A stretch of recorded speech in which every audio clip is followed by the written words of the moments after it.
लगा दिया। किसने? सत्राजित ने। ऐसा क्यों चिंता करें? राजन ने पूछा, परीक्षित जी पूछ रहे हैं, सत्राजित किं करोड़ ब्रह्मन् कृष्णस्य किल्बिषम्, भगवान को क्यों झूठा कलंक लगा दिया? कहा सत्राजित के पास में एक मणि है जिसका नाम है श्यामंतक। ये 4 बार सोना रोज देती है, 4 बार सोना प्रदान करती है। जहां पर रहती है यश कीर्ति निरंतर बनी रहती है। किसी को यहाँ पर जब तक ये जहाँ पर रहेगी वहां पर भूखमरी नहीं होगी, अति वर्षा नहीं होगी और सूखा भी नहीं पड़ेगा। ये सब सामर्थ्य है इसके श्यामंतक मणि की। भगवान सूर्य के द्वारा प्रदत्त है। जो सत्राजित है भगवान सूर्य का अभिन्न सेवक है। सूर्य भगवान ने इसको मणि पहनने के लिए दी है। वो मणि कभी कभी पहनता है। आज मणि पहनकर द्वारिकाधीश के सभा में पहुंच गया। लोग कहने लगे भैया ये मणि तुम्हारे पर अच्छी नहीं लगती। यदि ये मणि द्वारिकाधीश पहने हो तो बताओ, राजे राज सिंहासन पर बैठे हैं और वो मणि उनके गले में हो तो कितना अच्छा लगे। सत्राजित ने कहा भगवान सूर्य कहीं चले नहीं गए हैं।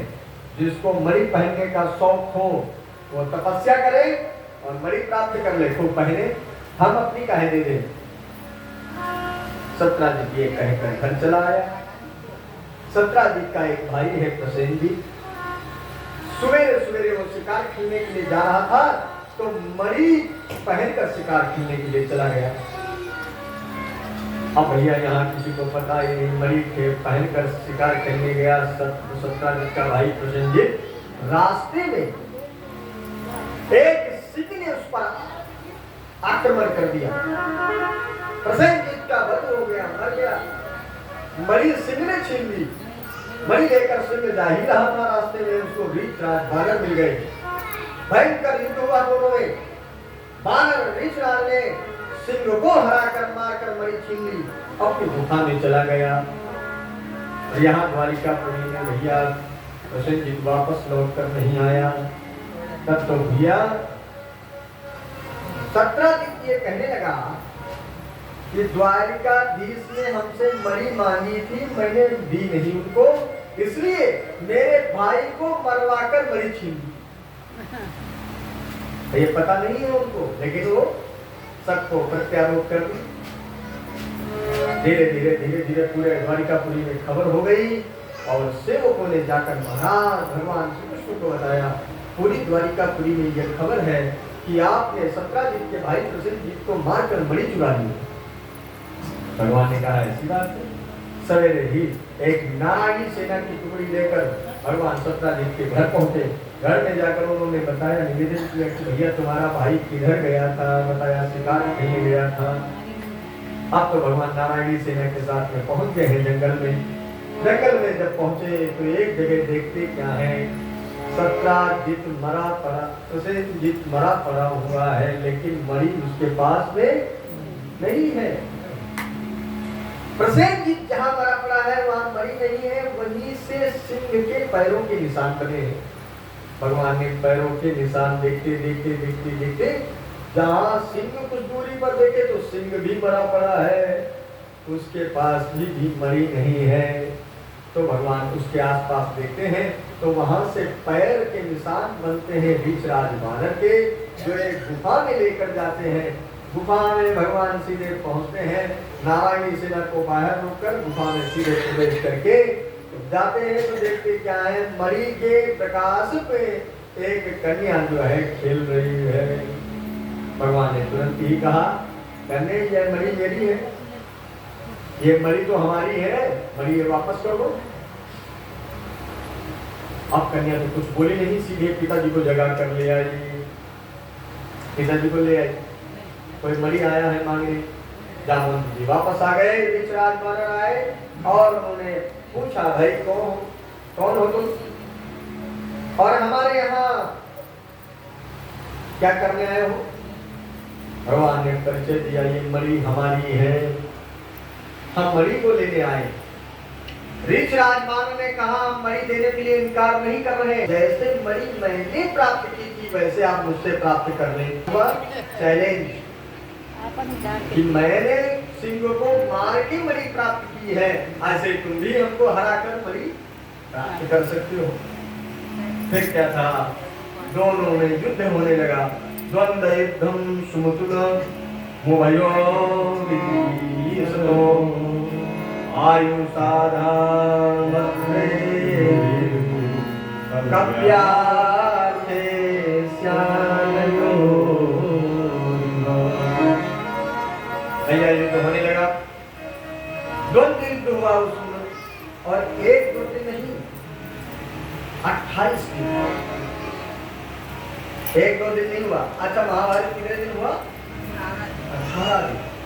अब इनका दोनों का युद्ध हुआ 28 दिन। गजब, ना भगवान पीछे हट रहे हैं, ना जामुन पीछे हो रहे, दोनों में भयंकर युद्ध होता रहा।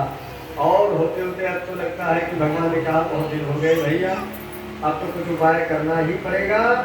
भगवान ने तुरंत ही क्रोध में आकर कृष्ण मुष्टि निपाते निष्पाज्ञांगो बंधरा, भगवान ने जो ही मुष्टि उठाई मारने के लिए, क्यों ही भगवान के हृदय से वक्षस्थल से पीतांबर उड़ गया। और जब पीतांबर उड़ गया तो गले में क्या दिख रहा है? पद्म दिख रहा है, अंकुश दिख रहा है, वनमाला दिख रही है।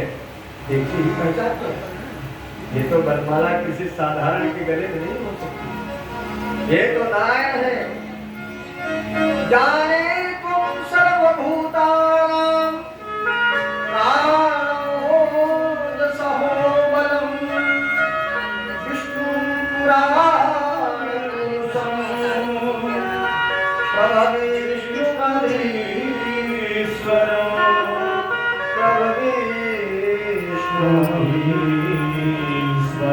भगवान गाने लगा, महाराज जी मेरे से गलती हो गई, मैं पहचानने में देर हो गई। और फिर प्रभु पहचानी परो गई चरना, प्रभु पहचानी परो गई चरना, प्रभु पहचानी परो गई चरना, प्रभु पहचानी परो गई चरना, पाहि पाहि धनतार पाहि पाहि